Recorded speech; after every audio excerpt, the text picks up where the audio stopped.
नमस्कार, मैं दुर्गेश यादव आज इस वीडियो के माध्यम से पुनः आप सबों के सामने हूँ। आज देश दुर्दशा के दौर से गुजर रहा है।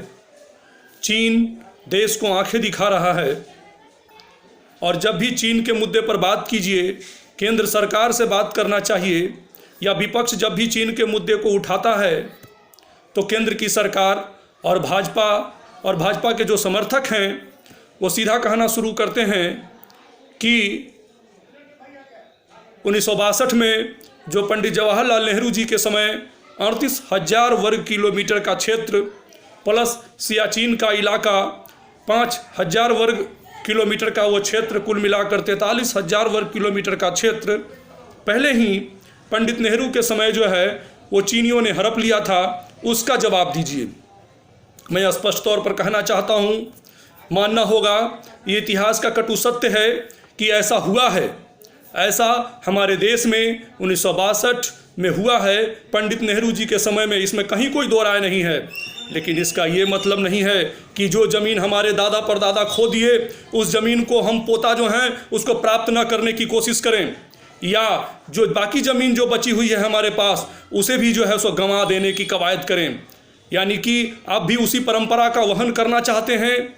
मान लीजिए अगर गलती हमारे किसी पूर्वज से हुई है, एक एग्जाम्पल के तौर पर मैं दे रहा हूँ, मान लीजिए कि अगर गलती हमारे किसी पूर्वज से हुई है तो क्या हमारा ये कर्तव्य बनता है कि हम भी पुनः उस गलती को दोहराएं? ऐसा नहीं होना चाहिए। मान लीजिए उस समय ज़मीन अगर हमारे हाथ से निकल गई तो क्या अब भी ज़मीन निकल जाने दें? आज सच्चाई है कि देश में 2000 वर्ग किलोमीटर का जो क्षेत्र है वो 2000 वर्ग किलोमीटर का क्षेत्र वो चीन के हाथ में चला गया है। ये सच्चाई है और इस सच्चाई से केंद्र की भाजपा नीति सरकार जो नरेंद्र मोदी जी के नेतृत्व में चल रही है वो इस सच्चाई से मुंह मोड़ना चाहती है। वो देश को सही चीज़ बताना नहीं चाहती है, वो देश के लोगों के सामने सही वास्तविक तथ्य को रखना नहीं चाहती है। और यही कारण है कि प्रधानमंत्री जी पार्लियामेंट में आकर के किसी प्रकार का स्टेटमेंट नहीं देते हैं चाइना पर। विपक्ष बार बार मांग कर रहा है कि आइए पार्लियामेंट में इस पर जवाब दीजिए, लेकिन पार्लियामेंट में जवाब नहीं इनका बन रहा। बाहर में कभी राजनाथ सिंह जी कहते नजर आते हैं कि हमारे देश के बड़े ही महान प्रधानमंत्री हैं, इनके नेतृत्व में देश बहुत आगे बढ़ रहा है। तो कभी यहाँ जो पटना के जो सांसद हैं रविशंकर जी, वो कहते नहीं अघाते कि हम इस युग में जी रहे हैं, जैसे लगता है कि इस युग में जीना जो है सो बहुत आनंद का विषय है। अरे ऐसे युग में जीना जब नरेंद्र मोदी जी देश के प्रधानमंत्री हैं और देश दुर्दशा के दौर से गुजर रहा है, तो ऐसे युग में हम जीने को बाध्य हैं। हमें मुश्किल हो रही है इस जीवन में कि किस प्रकार के नेतृत्वकर्ता के अधीन जो है ये देश अभी चल रहा है। ये बात सोचनी चाहिए। आज जो नरेंद्र मोदी जी लगातार उनके क्रियाकलापों से लगातार जो दुर्दशा के दौर से गुजर रहा है, अगर एक एक बात की गिनती की जानी शुरू कर दी जाए तो ऐसी स्थिति में पता चलेगा कि ये जो सरकार है, केंद्र की सरकार, वो काम नहीं कर रही, केवल बात कर रही है। मन की बात कहते हैं, अपने मन की बात कहते हैं, जनता के मन की नहीं सुनते हैं। आते हैं चाइना के मुद्दे पर। स्पष्ट बात यह है कि चाइना का जो बॉर्डर है, भारत और चीन का जो बॉर्डर है, स्पष्ट रूप से हमारे देशवासियों ये जानिए, ये जानना आपका हक है और ये देश की सरकार आपको बताना नहीं चाहती है सच्चाई। ये जानिए, चीन और भारत के बीच में एक बफर जोन है, एक नो मैन लैंड्स है। उस नो मैन लैंड्स में कोई किसी की आवागमन की बात नहीं कही गई है, अर्थात नियमानुसार उसमें न तो चीन जाकर पेट्रोलिंग कर सकता है और न भारत के सैनिक जो हैं वो जाकर वहाँ पेट्रोलिंग कर सकते हैं। उसे नो मैन लैंड और बफर जोन घोषित किया गया है, जहाँ पेट्रोलिंग करने का अधिकार किसी को नहीं है। उसे खाली छोड़ दिया गया है यथावत। कुछ ऐसे क्षेत्र हैं जहाँ पेट्रोलिंग की जाती है, वहाँ आज भारतीय सेना पेट्रोलिंग नहीं कर पा रही है।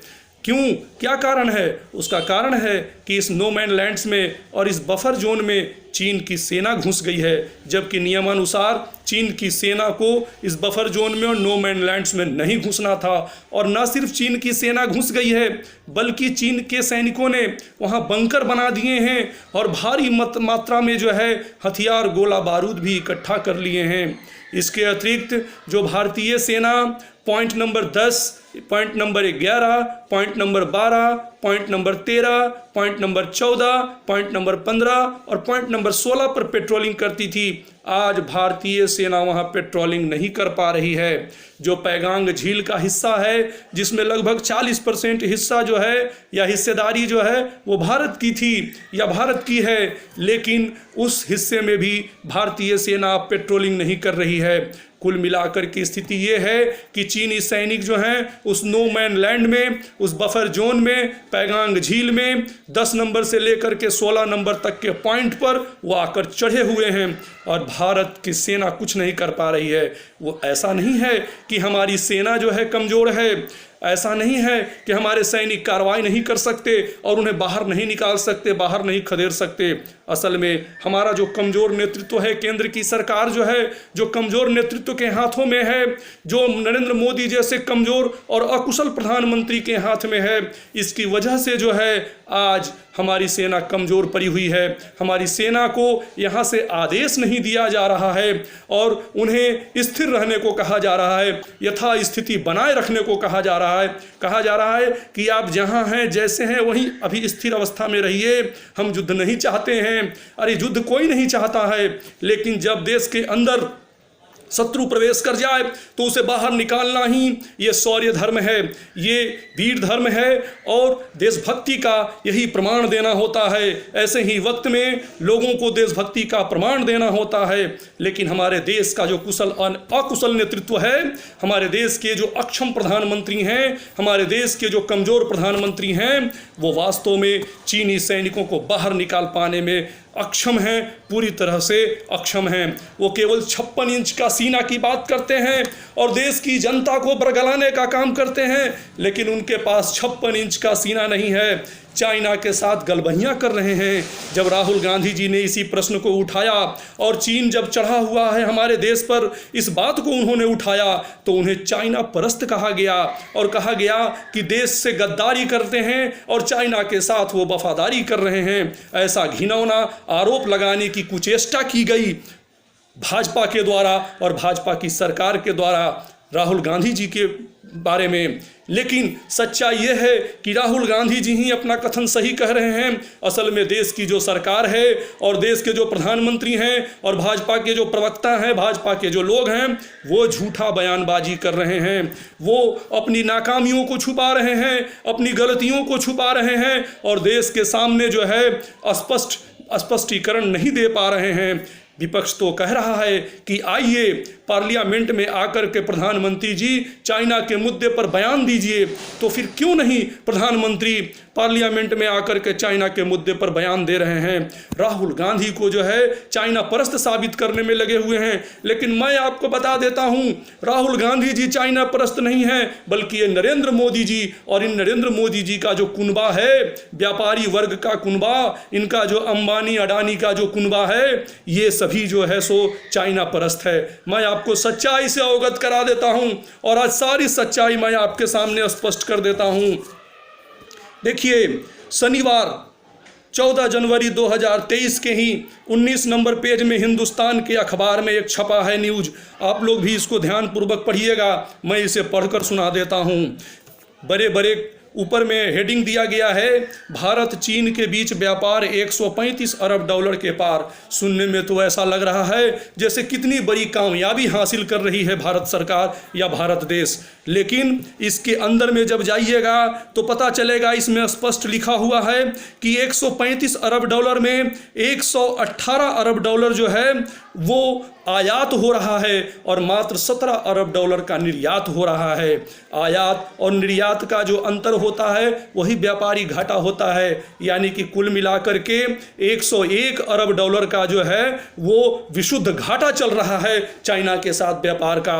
यानी कि हम व्यापार का जो है वो घाटे का व्यापार चाइना के साथ कर रहे हैं। चाइना अपना माल जो है वो हमारे देश में तो भेज रहा है, लेकिन उसके बनिस्बत हम अपना माल बहुत कम मात्रा में, अति कम मात्रा में वो 117 अरब डॉलर, वो 118 अरब डॉलर का माल हमारे यहाँ भेज रहा है, तो हम मात्र 17 अरब डॉलर का माल जो है चाइना भेज रहे हैं। यानी कि 101 अरब डॉलर का घाटे का व्यापार हम कर रहे हैं। मैं बहुत ज़्यादा इकोनॉमिक्स नहीं जानता, लेकिन इन छोटे मोटे तथ्यों को तो बिल्कुल ही समझता हूँ। और देश की जो थोड़ी बहुत भी जो पढ़े हुए लोग होंगे वो इस बात को भली भांति समझते हैं कि निर्यात और आयात का जो अंतर होता है वही जो है सो व्यापारी घाटा नाफा तय करता है। तो इस तरह से आप देखिए, अभी चीन जो है चढ़ा हुआ है, लेकिन मोदी जी जो हैं चीन के साथ धड़ल्ले से व्यापार कर रहे हैं। किसके लिए? अपने व्यापारी आकाओं को खुश करने के लिए, अपने अडानी और अंबानी जैसे आकाओं को खुश करने के लिए, क्योंकि उनसे इन्हें भारी मात्रा में चंदा प्राप्त होता है, धन प्राप्त होता है, जिससे ये चुनाव लड़ करके अपने विपक्षी दलों को पराजित करते हैं। और इसीलिए जो है सो अपने इन व्यापारी आकाओं को संतुष्ट करने के लिए ये लगातार चीन के साथ व्यापार कर रहे हैं। चीन से जो माल आता है वो 118 अरब डॉलर का, वो माल जो है यहाँ बाजार में, भारतीय बाजार में न जाने कितने 100 अरब डॉलर में बिकता है, और इसका मुनाफा उठाती है भारतीय कंपनियां, वो भारतीय कंपनियां जो भाजपा परस्त है। यानी इस तरह से ये लाभ पहुंचा रहे हैं अपने लोगों को, और अपने लोगों को लाभ पहुंचाने के लिए ये चाइना के साथ मुकाबला करने को तैयार नहीं है। व्यापार में फ़ायदा कमाने के लिए ये सेना को कमज़ोर कर रहे हैं, ये देश को कमज़ोर कर रहे हैं। ऐसी चाइना परस्ती है नरेंद्र मोदी जी की। आप सुन लीजिए और समझ लीजिए इस बात को कि किस प्रकार से ये नरेंद्र मोदी जो हैं सो देश को बर्बाद करने में लगे हुए हैं। हमने आज नहीं 2018 में ही पत्र लिख दिया था नरेंद्र मोदी जी को कि चीन के साथ पूर्णतः व्यापार पर प्रतिबंध लगा दीजिए, लेकिन आज तक नरेंद्र मोदी जी ने इस पर पूर्णतः प्रतिबंध नहीं लगाया। एक बार झूठ सच बयानबाजी आई, 17% तो 20% तो 25% हमने व्यापार कम कर दिया है चाइना के साथ। लेकिन आज देखिए ये पूरा प्रमाण स्पष्ट है, अखबार में ये पूरा स्पष्ट लिखा हुआ है कि क्या जो है सो वास्तविकता है, ठीक है ना। तो इस तरह से इस देश को जो है सो गुमराह करने की कोशिश केंद्र की भाजपा, एक तरफ हम बॉर्डर पर लड़ाई लड़ रहे हैं और दूसरी तरफ हम उससे व्यापार कर रहे हैं, वो भी घाटे का व्यापार कर रहे हैं। अगर घाटे का व्यापार कर रहे हैं तो उससे अच्छा है कि हम व्यापार ना करें। जब लड़ाई ही लड़नी है तो लड़ो लड़ाई, उस व्यापार हम तुमसे क्यों करेंगे। मनमोहन सिंह जी ने इसी थ्योरी का अवलंबन किया था। ये लोग भाजपा वाले चिल्लाते थे, मौन प्रधानमंत्री मनमोहन सिंह जी को बोलते थे कि मौन प्रधानमंत्री, मौन प्रधानमंत्री। अरे उस मौन प्रधानमंत्री ने क्या कर दिया जो आपके बूते के बाहर की बात है। आप कहते रहिए, ढिंढोरा पीटते रहिए कि हम विवेकानंद हैं। आप विवेकानंद के समकक्ष कभी नहीं हो सकते हैं नरेंद्र मोदी जी। कान खोल के सुन लीजिए, आपने जो है सो देश को बर्बाद करने का काम किया। सुनिए मनमोहन सिंह जी ने क्या किया था। जब हु जिनताओ उस समय चाइना का राष्ट्रपति था और उसने भी इस तरह से बफर जोन में घुसने की गुस्ताखी की थी, तो मनमोहन सिंह जी ने जो है वो क्या किया था कि चाइना के साथ व्यापार पर पूर्णतः प्रतिबंध लगा दिया था। हु जिनताओ ने हंसते हुए कहा था कि आप व्यापार पर प्रतिबंध लगा सकते हैं लेकिन तस्करी पर नहीं। मनमोहन सिंह जी को उसने चुनौती दिया था और मनमोहन सिंह जी ने कहा था कि मैं एक एडमिनिस्ट्रेटर हूं और देखो कि मैं कैसे तुम्हारी तस्करी पर भी प्रतिबंध लगाता हूं। और कस्टम के सर्वोच्च अधिकारियों को उन्होंने मीटिंग बुलवाई और कहा कि एक भी माल अगर चाइना का इधर से छोटा सा छोटा माल भी अगर उधर से इधर चला आया तो चाहे जितने बड़े अधिकारी रहो, मैं तुम सबों की नौकरी से बर्खास्त कर दूंगा। और इस भय से कस्टम के अधिकारी इतने अलर्ट हो गए कि एक चिप तक, चाइना से बना हुआ एक चिप तक हिंदुस्तान नहीं आ रहा था और अंततः हु जिनताओ को झुकना पड़ा और हु जिनताओ ने झुक करके बफर जोन से सेना हटा ली थी। ये करामात था मनमोहन सिंह जी का। मनमोहन सिंह जी का परतक कर लीजिएगा नरेंद्र मोदी जी, कभी नहीं। मनमोहन सिंह जी का परतक आप नहीं कर सकते, उनसे आप पार नहीं पा सकते। उनके ज्ञान और उनके विद्वता का तो लोहा अमेरिका भी मानता था।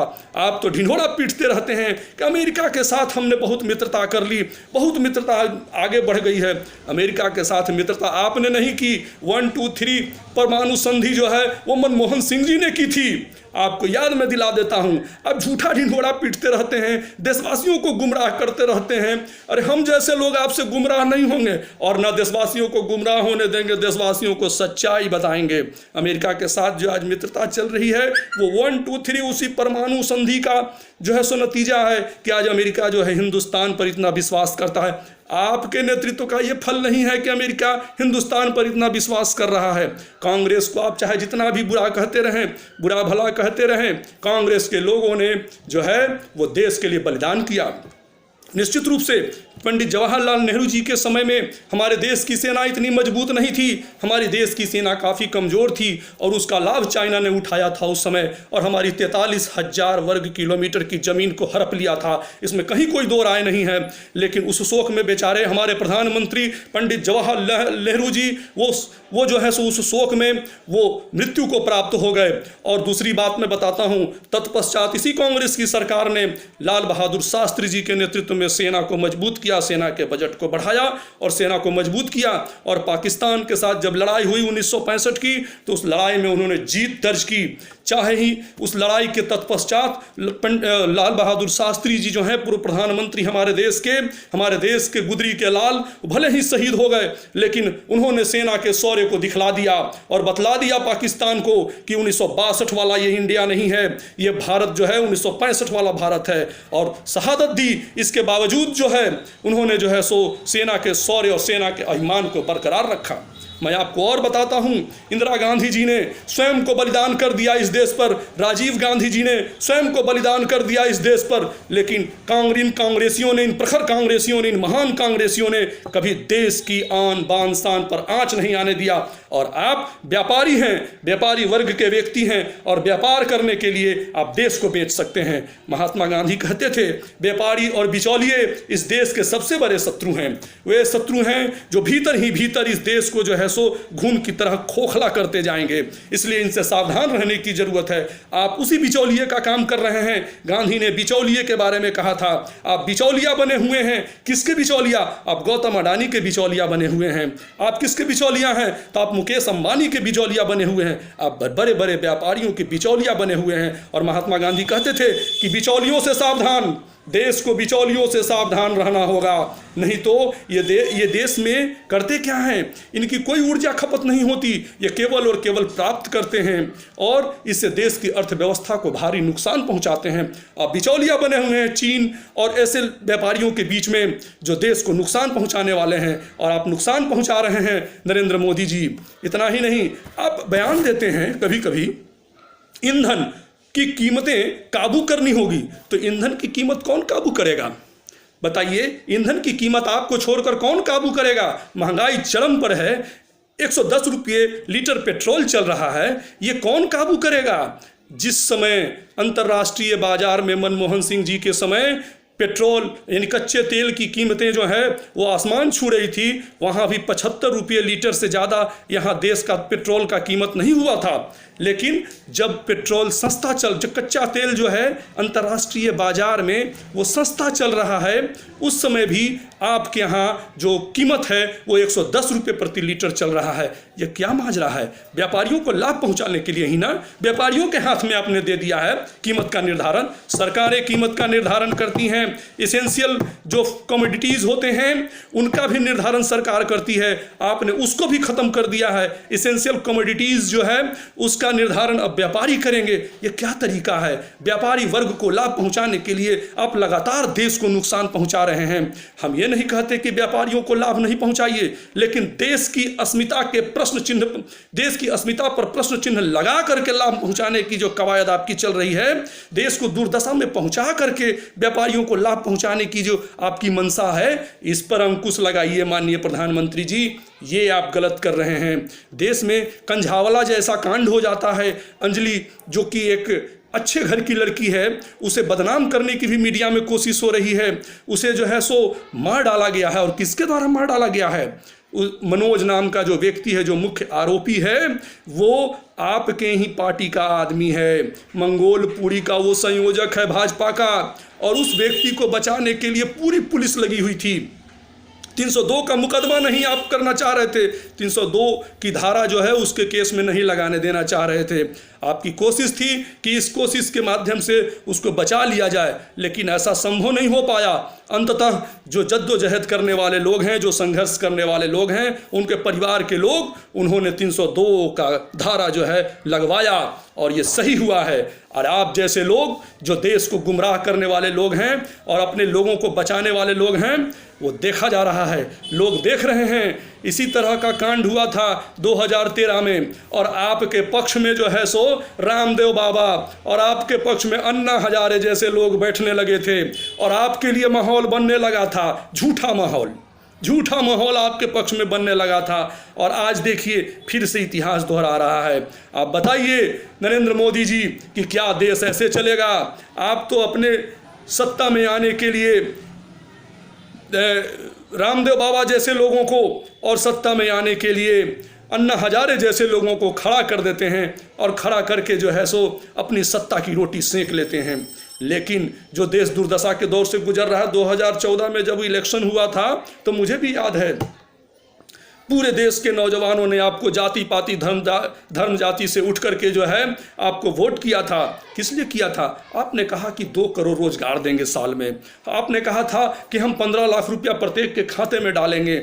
आपने कहा था कि हम जो है सो स्विट्जरलैंड से ब्लैक मनी लाएंगे। क्या एक भी वादा आपका पूरा हुआ? आप लोग स्वयं कहने वाले हैं कि ये तो जुमले थे। अरे चुनावी वादे जुमले होते हैं प्रधानमंत्री जी, चुनावी वादे जुमले नहीं होते हैं। आप अत्यंत कमजोर प्रधानमंत्री हैं, आप अत्यंत अक्षम प्रधानमंत्री हैं, आप अत्यंत अकुशल प्रधानमंत्री हैं। मैं व्यक्तिगत बात आपको बताता हूं। व्यक्तिगत बात यह है कि सिपारा में रेलवे हॉल्ट बनाने के लिए हमने जो है सो आपको पत्र लिखा था, आपने उस पर आश्वासन भी दिया।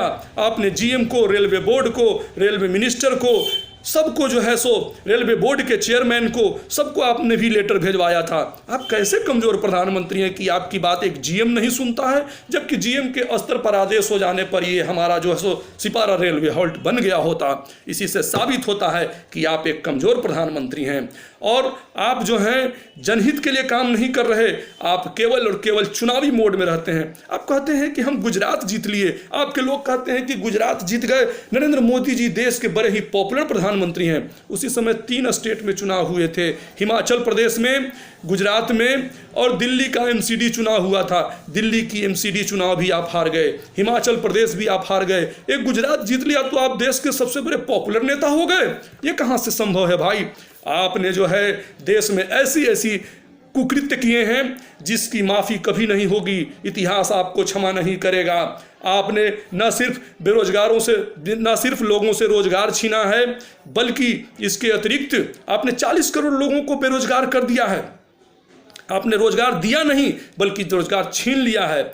आपने जो काला धन लाया नहीं, आपने जो है सो काला धन और भिजवा दिया नीरव मोदी और मेहुल चोकसी जैसे लोगों के माध्यम से।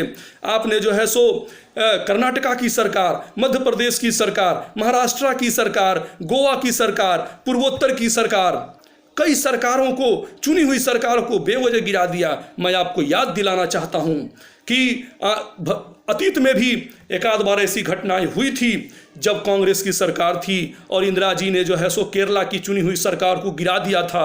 जब गिरा दिया था तो पंडित जवाहरलाल नेहरू ने सार्वजनिक रूप से इंदिरा जी को फटकार लगाई थी कि चुनी हुई सरकारों को नहीं गिराया जाता है। लेकिन आप जैसे लोगों को कोई फटकार नहीं लगाता, बल्कि आपका महिमा मंडन किया जा रहा है कि देखिए इन राज्यों में इनकी सरकारें नहीं थी, इनकी सरकारें चुनी नहीं गई थी, फिर भी इन्होंने चुनी हुई सरकार को गिरा दिया। अरे कितना बड़ा महान कृत्य कर दिया। इस तरह का प्रधानमंत्री तो आज तक हिंदुस्तान ने कभी नहीं देखा था और न मुझे लगता है कि भविष्य में कभी देखेगा, जो केवल और केवल इलेक्शन मोड में रहता है और वो भी सारा इलेक्शन हार जाता है। आपने एक नहीं अनेकों इलेक्शन हारे। आप कहते हैं कि जब से हम प्रधानमंत्री बने मैं लगातार जीत रहा हूं। मैं कहता हूं कि आप जब से इलेक्शन लड़े आप इलेक्शन हार रहे हैं। मैंने तो अभी गिनवाया ना, मध्य प्रदेश का चुनाव आप हार गए। चलिए नीचे से ऊपर की ओर आते हैं। तमिलनाडु में आपकी सरकार कभी नहीं बनी, केरला में आपकी सरकार कभी नहीं बनी। गए थे आपके जोगी जी और अमित शाह जी वहां पर, है ना, लेकिन वो कुर्सी जितनी बिछी थी ना उतने लोग भी नहीं जुट पाए थे, 10, 20, 50 लोग की संख्या में, और उल्टे पांव लौट आए अमित शाह जी और जोगी जी केरला में जब चुनाव प्रचार करने गए थे। सभी लोग जानते हैं, पूरा हिंदुस्तान जानता है, फिर उसके बाद आपकी सरकार जो है कर्नाटक में आपने किस प्रकार से सरकार बनाई, वहाँ भी आप चुनाव हार गए थे। इसके बाद जो है आंध्रा और तेलंगाना में आप चुनाव हारते आ रहे हैं। इसके अतिरिक्त जो है महाराष्ट्र में आप चुनाव हार गए थे, मध्य प्रदेश में चुनाव हार गए, छत्तीसगढ़ में चुनाव हार गए, उड़ीसा में आप कभी सरकार नहीं बनाने सके। आप जो है सो इसके बाद आगे बढ़िए, बंगाल में आप दीदी को ललकारने गए थे, अमित शाह जी कहने गए 2 मई दीदी गई, 2 मई को काउंटिंग था, याद दिला देता हूं मैं आपको। तो 2 मई दीदी गई, दीदी कहीं नहीं गई, लेकिन अमित शाह को लौटना पड़ा। बंगाल आप चुनाव हार गए। बिहार का इलेक्शन भी कितने कदाचार से आपने जीता था ये सभी जानते हैं। आज वहाँ परिस्थितियाँ बदल चुकी बिहार में, आज सरकार आपकी नहीं है। इसके अतिरिक्त आप जो है सो आगे बढ़िए, राजस्थान का चुनाव हार गए, आप पंजाब का चुनाव हार गए, आप दिल्ली में केजरीवाल से पिछले 3 बार से हारते आ रहे हैं। आप जो है सो जम्मू कश्मीर में सरकार बनाए थे, है ना, वहाँ भी सरकार आपकी गिर गई है। तो कुल मिलाकर के नीचे से ऊपर तक आइए तो केवल एक गुजरात को अगर छोड़ दिया जाए, जहाँ आप लगातार जीत दर्ज कर रहे हैं, एक यूपी को अगर छोड़ दिया जाए, तो बाकी जितना भी स्टेट है, ऐसा कोई भी स्टेट नहीं है कि जहाँ आपके प्रधानमंत्री रहते भर में आपने चुनाव नहीं हारी। बोलिए कि मैं गलत बोल रहा हूँ? ऐसा कोई भी स्टेट नहीं है। केवल यूपी और गुजरात को अगर छोड़ दिया जाए तो आपके प्रधानमंत्री रहते भर में शायद ऐसा कोई स्टेट नहीं है कि जिसमें आप चुनाव नहीं हारे। तो आप चुनाव हारते जा रहे हैं, हारते जा रहे हैं, फिर भी आप कहते हैं कि हम जीतते जा रहे हैं। क्या ये नरगल बात है भाई? सत्ता नहीं ढंग से चल रही, सरकार नहीं ढंग से चल रही, महंगाई बढ़ रही है, बेरोजगारी बढ़ गई, पेट्रोल के दाम बढ़ गए, इसेंशियल कमोडिटीज़ जो है सो वो सरकार अपने नियंत्रण के बाहर कर दी। कच्चे तेल की कीमत की जो है सो वो अपने नियंत्रण के बाहर सरकार ने कर दिया है। कोरोना के चलते जो है सो मार पड़ गया। आप तो ऐसे देखिए, मैं ये भी बताता हूँ, मैं धर्म कर्म को भी मानता, आप भी धर्म को मानते हैं, कहते हैं धर्म बहुत बड़ी अच्छी चीज़ है, हिंदू धर्म के स्थान के लिए, सनातन संस्कृति के कल्याण के लिए आप काम कर रहे हैं। मैं भी धर्म को मानता हूँ, हमारा धर्म कहता है। तो हमारा धर्म जो कहता है कि व्यक्ति का जो है व्यक्तित्व तो अच्छा और बुरा होता है, शासक के अच्छे और बुरे व्यक्तित्व का प्रभाव देश पर पड़ता है, ये धर्म कहता है, जिसको लोग भाग्य के रूप में लेते हैं। अब जब से देश के प्रधानमंत्री बने हैं तब से देश जो है सो दुर्दशा के दौर से गुजर रहा है। ये दुर्भाग्य है देश का। आपका पैरा बढ़िया नहीं है। हम लोग बिहार में कहते हैं कि पैरा लक्षण है ना, लक्षण जो है आपका अच्छा नहीं है। जब से आप देश के प्रधानमंत्री बने, आपने तो नोटबंदी की थी इसलिए कि हम नोटबंदी कर रहे हैं और नोटबंदी के माध्यम से जो है सो देश में काला धन जो है उसको जब्त करेंगे। कितना काला धन आप जब्त कर पाए बताइए? 0.01% काला धन भी आप जो है सो जब्त कर पाए या नहीं कर पाए? आपने जो है सो क्या किया? नोटबंदी करके 105 लोगों की जान चली गई। उसका जिम्मेदार कौन है? निश्चित रूप से प्रधानमंत्री जी आप इसके जिम्मेदार हैं और आप पर धारा 302 का मुकदमा चलना चाहिए, क्योंकि आपकी नोटबंदी की वजह से भारत में 105 लोग जो है सो मरे थे उस नोटबंदी के दौरान। तो नोटबंदी आपने करवा दी, जीएसटी आपने लगवा दी, पेट्रोल के दाम बढ़वा दिए, इसेंशियल कमोडिटीज़ के दाम बढ़वा दिए, सारी चीज़ें बढ़ा। कृषि बिल लाए, वो कृषि बिल जो आप लाए, अगर वो नहीं टिकैत साहब बैठे होते तो आज तो कृषि बिल पास हो गया होता और देश दुर्दशा में, अत्याधिक दुर्दशा के दौर में चला जाता। लेकिन वो तो मैंने कहिए कि ईश्वर के रूप में वो टिकैत जी आ गए कि किसानों की रक्षा उन्होंने कर ली। इतनी ऐसी आपके आने की वजह से कोविड आ गया देश में, जिसका कि नाम मोविड पड़ गया है। निश्चित रूप से वो कोविड था भी कि नहीं था, और उस पर आपने जो ये बनाया, वो क्या उसको कहते हैं, वैक्सीन आपने जो बनाया, कोविशील्ड वैक्सीन और कोवैक्सीन आपने बनाया, वो कोवैक्सीन लगने से न जाने कितने लोग मर गए, हजारों लोग मर गए। अखबारों में आया, अखबारों में भी ये खबर आई है और आपकी सरकार ने इस बात को कबूला है और बताया है कि 0.01% जो है सो लोग मरे हैं, बहुत ज़्यादा लोग नहीं मरे। अरे भारत में अगर 0.01% भी लोग मर रहे हैं अगर कोविशील्ड और कोविड के वैक्सीन से, तो वैसी स्थिति में हजारों लोग मर रहे हैं। एक जान की कीमत होती, लेकिन आपके सामने तो जान की कोई कीमत है नहीं। चाहे नोटबंदी में लोग मर जाए, चाहे कोविड में लोग मर जाए, चाहे वैक्सीन लेने से लोग मर जाए। वैक्सीन लेने से अगर लोग मर ही रहा है तो फिर वैसा वैक्सीन बनाने से क्या फ़ायदा है?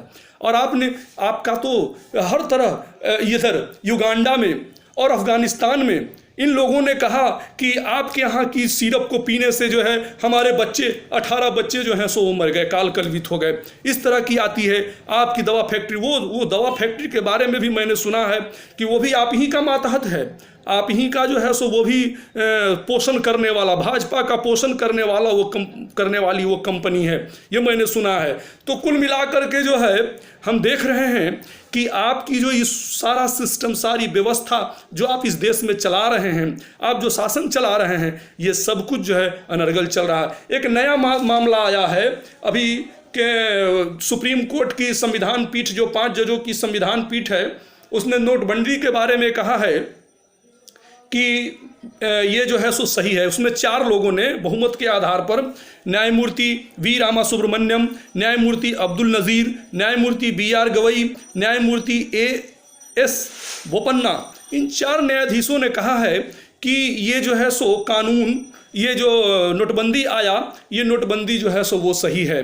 लेकिन मात्र एक जस्टिस हैं न्यायमूर्ति BV नागरत्ना, उन्होंने कहा कि ये गैरकानूनी था सरकार का फैसला। उन्होंने स्पष्ट कहा। मैं यहाँ थोड़ी बहुत सुप्रीम कोर्ट भी आलोचना करूँगा, बिल्कुल करूँगा, मैं परहेज नहीं करूँगा। आप इस पर कोर्ट ऑफ कंटेम्प्ट अगर करती है कोर्ट तो करे, हम उसमें कोई परहेज की बात नहीं करेंगे, क्योंकि लोकतंत्र के 3 स्तंभ हैं, कार्यपालिका, न्यायपालिका और विधायिका। तो ऐसी स्थिति में न्यायपालिका अगर गलत करेगी और देश हित में काम नहीं करेगी, तब तो बयानबाजी तो करना ही न पड़ेगा। और अगर नहीं बयानबाजी करेंगे तो इस तरह के जो आएंगे फैसले, ये फैसले देश को निरंकुशता की ओर धकेल देंगे ना। तो देश में लोकतंत्र को बचाने के लिए अगर आवश्यकता पड़े तो न्यायपालिका की भी आलोचना होनी चाहिए। मैं इस बात से सहमत हूं और इसीलिए मैं आज न्यायपालिका की भी आलोचना करने जा रहा हूं, इसमें कहीं कोई दो राय नहीं है। देखिए, BR गवई, न्यायमूर्ति BI गवई ने कहा कि RBI अधिनियम की धारा 26(2) के तहत केंद्र के पास उपलब्ध शक्तियां बस यहीं तक सीमित नहीं की जा सकती कि इनका उपयोग नोटों की केवल कुछ सीरीज के लिए किया जा सकता है और सभी सीरीज के नोटों के लिए नहीं। माननीय न्यायाधीश जी, मैं पूरे आदर के साथ ये कहता हूं कि केवल कुछ सीरीज के लिए ही अधिकार प्राप्त हैं केंद्र सरकार को कानूनन। उनको कोई ये नहीं, उनको व्यापक अधिकार प्राप्त नहीं है, उनको केवल और केवल कुछ सीरीज के लिए ही अधिकार प्राप्त हैं। इसके अतिरिक्त 2 बार पूर्व में भी नोटबंदी की गई थी। जस्टिस ने यहाँ भी कहा है, सुप्रीम कोर्ट की संविधान पीठ ने कहा कि इसलिए कि 2 पूर्व अवसरों पर नोटबंदी की कवायद विधान के जरिए की गई, यह नहीं कहा जा सकता कि इस तरह की शक्ति केंद्र सरकार के पास उपलब्ध नहीं है। नहीं, अगर 2 बार पहले जो नोटबंदी की कवायद हुई और केंद्र की सरकार निश्चित रूप से उस समय जो है सो गैर भाजपा सरकार थी, अगर उसने कानून बना करके किया है तो निश्चित रूप से इस परंपरा का निर्वहन किया जाना चाहिए था भाजपा के द्वारा और कानून बना करके ही नोटबंदी किया जाना चाहिए था। इसी संदर्भ में जो है न्यायमूर्ति BV नागरत्ना कहती हैं, जस्टिस नागरत्ना ने कहा कि नोटबंदी की पूरी कवायद मात्र 24 घंटे में की गई। क्या तमाशा है, मात्र 24 घंटे में न्याय जो है सो वो नोटबंदी की कवायद की गई। और इसके अतिरिक्त ये नोटबंदी तो छोड़िए, आप जो है सो बड़े बड़े पदाधिकारियों की नियुक्ति भी मात्र 24 घंटे में कर देते हैं। चुनाव आयोग जैसे जो महत्वपूर्ण पदाधिकारी हैं, चुनाव आयुक्त जैसे महत्वपूर्ण पदाधिकारी, उनकी नियुक्ति भी 24 घंटे के अंदर कर देते हैं। ये क्या तमाशा चल रहा है देश में, सरकार ये किस तरह का जो है सो रवैया अपनाई हुई है। तो खैर, फिलहाल नोटबंदी पर बात करते हैं। तो पूरी कवायद मात्र 24 घंटे में कर दी गई। मेरा मानना है कि केंद्र सरकार के अधिकार व्यापक हैं, बिल्कुल, लेकिन इनका इस्तेमाल कानून के जरिए होना चाहिए, न कि अधिसूचना जारी करके। आप अपने व्यापक अधिकारों का प्रयोग कीजिए, लेकिन ये कानून के दायरे में कीजिए, न कि आप अनर्गल जो है अपने आप से, अपने मन से जो है अधिसूचना जारी कर दें किसी चीज़ पर, और अधिसूचना जारी करके जो है वो कोई भी कानून अपने मर्जी का पास कर दें। ऐसा नहीं होना चाहिए। देश की जनता का प्रतिनिधित्व करने वाली संसद में इस विषय पर चर्चा हो और वहीं इसकी मंजूरी हो। आगे भी जस्टिस नागरत्ना ने कहा, तो आपने नोटबंदी करने के समय पार्लियामेंट में क्यों नहीं बहस करवाई? आपने कानून बना करके नोटबंदी क्यों नहीं की? आपने जो आरबीआई की धारा 26(2) है उसका उल्लंघन क्यों किया? इसके अतिरिक्त आपने जो शक्तियों का इस्तेमाल किया, आपने केंद्र सरकार ने जिन शक्तियों का इस्तेमाल किया वो शक्तियां अपने अधिकार क्षेत्र से बाहर जाकर के आपने अपनी शक्तियों का इस्तेमाल क्यों किया? तो ये सारी चीज़ें जो हैं वो निश्चित रूप से जो है सो आपको कटघरे में खड़ा करती है। इन जजों निश्चित रूप से इस तरह के फैसले अगर न्यायालय से आवेंगे तो इससे क्या होगा? देश में निरंकुशता बढ़ेगी, लोकतंत्र कमजोर होगा। और मैं माननीय न्यायाधीशों से ये कहना चाहता हूँ कि आपके इस फैसले से देश का लोकतंत्र कमजोर पड़ रहा है और कमजोर हो रहा है। निश्चित रूप से कहीं ना कहीं ये जस्टिस जो हैं वो केंद्र सरकार के दबाव में थे और केंद्र सरकार की दबाव में जो है इस तरह की बातें कही है जजों ने, तो ये देश हित में नहीं है। एक चीज़ और है इसमें कि इसका उद्देश्य पूरा नहीं हुआ। उद्देश्य क्या था? काला धन प्राप्त करना। आप कितना काला धन प्राप्त कर पाए? प्रधानमंत्री जी और देश की सरकार से मैं पूछता हूं कि कितना काला धन आप प्राप्त कर पाए? कितना पैसा आया? टोटल कितने पैसे कलेक्ट किए गए और कितना काला धन आया?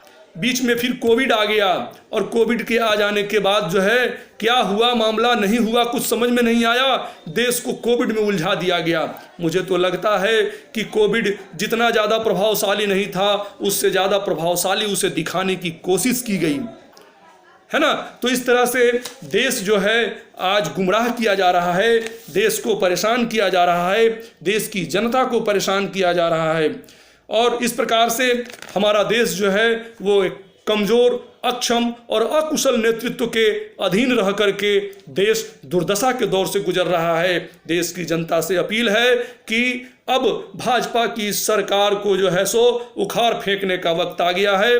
2024 का वक्त आवे तो निश्चित रूप से भाजपा की सरकार को उखाड़ फेंको और देश में एक ऐसी स्वस्थ लोकतांत्रिक सरकार का सृजन करो जो देश को आगे बढ़ाए। मित्र, देश का जो है सो इटली के एक भविष्यवक्ता थे, उनके बारे में नाम ले लेकर के कहते हैं कि हम 2046 तक शासन करेंगे, हम 2046 तक रहेंगे। उन्होंने लिख दिया है कि एक बहुत महान व्यक्ति आएगा, नरेंद्र मोदी जैसा महान व्यक्ति जो देश को बर्बाद कर देगा। ऐसा तो नहीं लिखा होगा उन्होंने। अगर ऐसा लिखा है भाई तो ये देश का दुर्दशा, देश दुर्दशा में जाएगा। तो इसलिए देश के नागरिकों, देश की जनता आप कान खोल के सुन लें, अगर मोदी जी को नहीं हटाएंगे तो ये मोदी जी सारा बंटाधार किए जा रहे हैं और बंटाधार कर देंगे देश का। चीन के फ्रंट पर भी फेलवर है मोदी जी, नोटबंदी कराकर देश की अर्थव्यवस्था चौपट कर चुके मोदी जी, बेरोजगारी और महंगाई बढ़ा दिया मोदी जी ने।